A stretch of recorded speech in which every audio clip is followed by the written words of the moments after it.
আপনি যাতায়াত করবেন ব্যবহার করবেন, কিন্তু এখানে দাঁড়িয়ে থাকা যাবে না। এখানে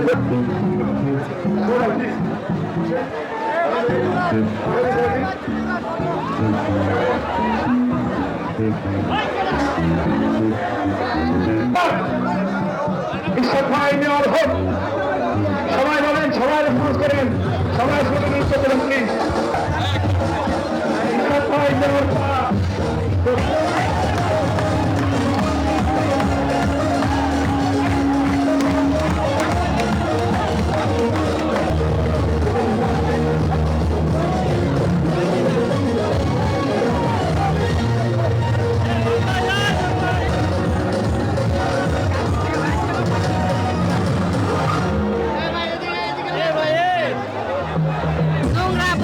পরিষ্কার করে নাই, রাস্তাঘাটের বর্জ্য পরিষ্কার করে নাই।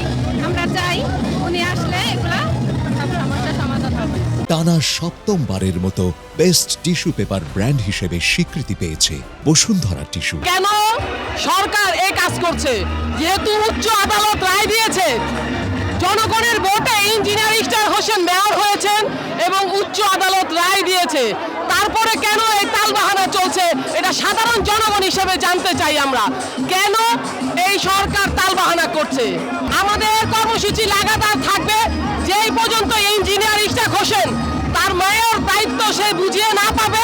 আমরা সাধারণ জনগণ রাজপথে সবসময় থাকবো, ছাড়বো না যে পর্যন্ত ইশতাক ভাইকে ঘোষণা না করা হবে, মেয়র পদে না বসানো হবে। আমরা ইশতাক ভাইকে আমরা মেয়র হিসাবে দেখতে চাই। এখনো পর্যন্ত আপনার স্বৈরাচার সরকারের কিছু কিছু দোষরদের কারণে এটা হচ্ছে। কোর্ট অলরেডি ডিক্লেয়ার করে দিয়েছে তার রুল।